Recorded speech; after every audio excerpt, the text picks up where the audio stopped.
किताब मुक़द्दस में से इब्रानियों के नाम खत के 10वें बाब की तिलावत।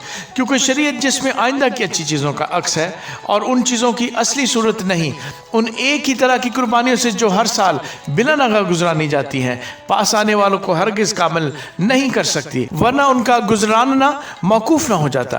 क्योंकि जब इबादत करने वाले एक बार पाक हो जाते तो फिर उनका दिल उन्हें गुनहगार न ठहराता, बल्कि वो कुर्बानियाँ साल ब साल गुनाहों को याद दिलाती हैं। क्योंकि मुमकिन नहीं कि बैलों और बकरों का खून गुनाहों को दूर करे। इसीलिए वो दुनिया में आते वक्त कहता है कि तूने कुर्बानी और नज़र को पसंद न किया, बल्कि मेरे लिए एक बदन तैयार किया।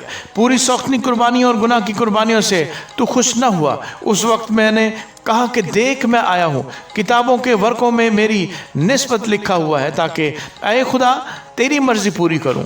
ऊपर तो वो फरमाता है कि ना तूने कुर्बानियों और नज़रों और पूरी सख्तनी कुर्बानियों और गुनाह की कुर्बानियों को पसंद किया और ना उनसे खुश हुआ, हालांकि वो कुर्बानियाँ शरीयत के मुआफ़िक गुजारी जाती हैं। और फिर ये कहता है कि देख मैं आया हूँ ताकि तेरी मर्जी पूरी करूँ। गर्ज वो पहले को मौकूफ़ करता है ताकि दूसरे को कायम करे। उसी मर्जी के सबब से हम यीशु मसीह के जिस्म के एक ही बार कुर्बान होने के वसीले से पाक किए गए हैं। और हर एक काहिन तो खड़ा होकर हर रोज़ इबादत कराता है और एक ही तरह की कुर्बानियां बार बार गुजरानता है, जो हरगिज़ गुनाहों को दूर नहीं कर सकती। लेकिन यह शख्स हमेशा के लिए गुनाहों के वास्ते एक ही कुर्बानी गुजरान कर खुदा की दाहिनी तरफ जा बैठा और उसी वक्त से मुंतज़र है कि उसके दुश्मन उसके पांव तले की चौकी बने, क्योंकि उसने एक ही कुर्बानी गुजराने से उनको हमेशा के लिए कामल कर दिया है जो पाक किए जाते हैं।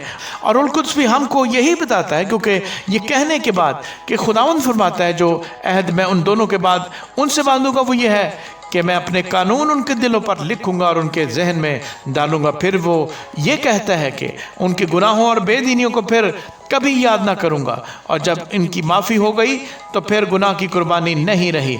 बस ए भाइयों, चूँकि हमें यीशु के खून के सबब से उस नई और ज़िंदा राह से पाक मकान में दाखिल होने की दिलेरी है जो उसने पर्दा यानी अपने जिस्म में से होकर हमारे वास्ते मखसूस की है।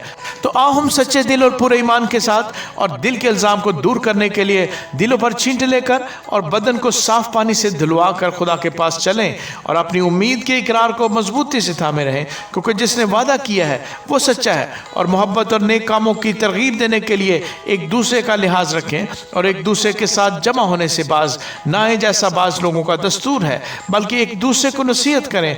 और जिस कदर उस दिन को नज़दीक होते हुए देखते उसी कदर ज़्यादा किया करो, क्योंकि हक की पहचान हासिल करने के बाद अगर हम जानबूझकर गुनाह करें तो गुनाहों की कोई और कुर्बानी बाकी नहीं रही। हाँ, अदालत का एक हौलनाक इंतज़ार और ग़ज़बनाक आतिश बाकी है जो मुखालफों को खा लेगी।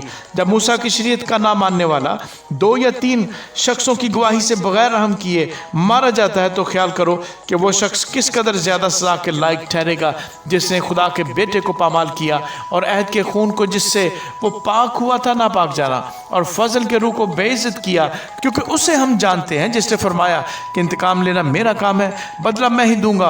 और फिर यह कि खुदावंद अपनी उम्मत की अदालत करेगा। जिंदा खुदा के हाथों में पढ़ना हौलनाक बात है, लेकिन उन पहले दिनों को याद करो कि तुमने मुनव्वर होने के बाद दुखों की बड़ी खेकड़ उठाई। कुछ तो यूं कि लान तान और मुसीबतों के बायस तुम्हारा तमाशा बना, और कुछ यूं कि तुम उनके शरीक हुए जिनके साथ ये बदसलूकी होती थी। चुनांचे तुमने कैदियों की हमदर्दी भी की और अपने माल का लुट जाना भी खुशी से मंजूर किया, ये जानकर कि तुम्हारे पास एक बेहतर और दायमी मलकियत है। बस अपनी दिलेरी को हाथ से न दो, इसलिए कि उसका बड़ा अजर है, क्योंकि तुम्हें सब्र करना ज़रूर है ताकि खुदा की मर्ज़ी पूरी करके वादा की हुई चीज़ हासिल करो। और अब बहुत ही थोड़ी मुद्दत बाकी है कि आने वाला आएगा और देर ना करेगा, और मेरा रास्तबाज बंदा ईमान से जीता रहेगा। और अगर वो हटेगा तो मेरा दिल उससे खुश ना होगा, लेकिन हम हटने वाले नहीं कि हलाक हों, बल्कि ईमान रखने वाले हैं कि जान बचाएं। आमीन।